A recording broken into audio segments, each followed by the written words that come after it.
कह रहे हैं।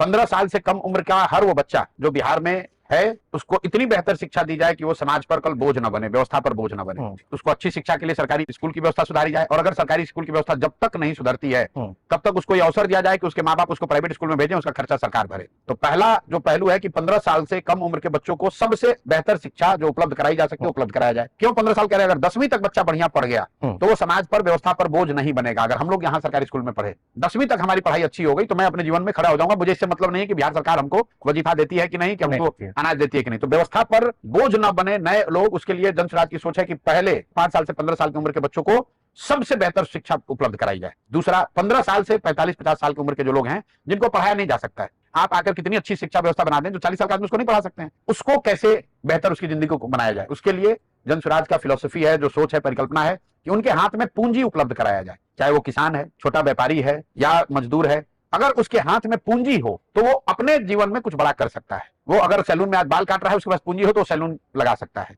अगर वो किसान है, उसको पूंजी हो तो अपने खेत में पंपिंग सेट लगाकर सिंचाई की व्यवस्था कर सकता है। अगर वो छोटा दुकानदौरी करने वाला आदमी है, उसको पूंजी हो तो अपना बड़ा दुकान कर सकता है। और जो बुरे लोग हैं उनको कम से कम 2000 रुपया मिले ताकि वो बेसिक जीने खाने का व्यवस्था कर सके, जिनको बिहार में सिर्फ अभी 400 रुपया मिलता है। अब आपका सवाल हो कि शिक्षा कैसे सुधारिएगा, पूंजी कैसे दीजिएगा, ये 2000 रुपया कैसे दीजिएगा। शिक्षा सुधारने का मैंने आपको बताया कि बिहार में शिक्षा की व्यवस्था सुधारने में करीब 10 वर्ष लगेंगे। मैं उनमें से नहीं हूं जो कहता है कि मैं कल आऊंगा कल सुधार दूंगा। 10 स्पष्टता है, 10 वर्ष लगेंगे। और उसका मॉडल जो है कि बिहार में हम लोगों ने देखा है, नेतरहाट एक विद्यालय होता है जो सरकारी विद्यालय है। एक नेतरहाट से 1500 से ज्यादा IAS IPS आज बने हुए तो सरकारी स्कूल है। अगर नेतरहाट जैसा विद्यालय हर प्रखंड में 5 बना दिया जाए तो बहुत हद तक ये संभव है कि अच्छी शिक्षा व्यवस्था उसके इर्द गिर्द खड़ी की जा सकती। और ये बनाने का जो सरकार के पास पैसा है, हम लोग 500 विद्यालय हर साल बना सकते हैं, इससे ज्यादा नहीं बना पाएंगे, क्यों? उतना पैसा ही नहीं है। अगर हम 500 विद्यालय भी हर साल बनाएंगे तो अगले 10 साल में 5000 विद्यालय बना देंगे, जिससे कि बिहार में हर प्रखंड में 10 अच्छे विद्यालय हो जाएंगे। आपने कहा कि पूंजी कहां से आएगी? योजना से पूंजी नहीं आती है, सरकार के पास पैसा ही नहीं है, पूंजी कहां से देंगे ये लोग? बिहार सरकार का टोटल बजट है 2,46,000 करोड़, उसमें प्लान बजट इनका कितना 10-20% भी नहीं है। 50,000 करोड़ भी सरकार के पास नहीं है साल भर खर्चा करने में, पूंजी कहां से देंगे? बिहार का जो प्लान एक्सपेंडिचर है वो 50,000 करोड़ से कम है साल का, तो आप इतने लोगों को पूंजी कहां से दे देंगे?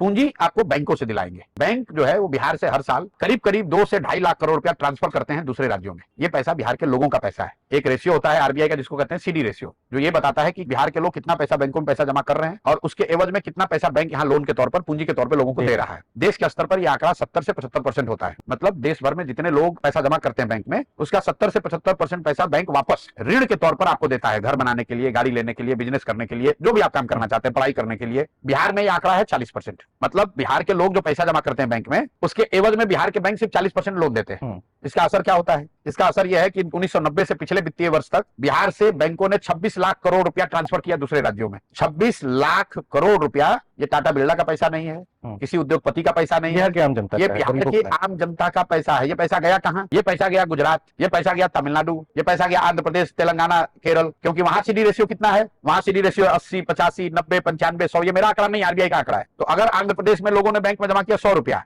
लोगों को ऋण मिला 105 रुपया। बिहार में लोगों ने जमा किया 100 रुपया, हमको ऋण मिला 40 रुपया। ये बिहार में CD रेशियो कम क्यों है? क्योंकि यहाँ ना लोगों को, नेताओं को इसकी समझ है, ना इस पर कोई ध्यान है। और ऐसा नहीं कि ये बैंकों की मनमर्जी है कि वो जहां चाहे वो करें। ये मुख्यमंत्री के अध्यक्षता में एक कमिटी होती है जो कि जिसका काम है ये देखना कि कम से कम 70% CD रेशियो को बना के रखा जाए। मतलब अगर 100 रुपया बिहार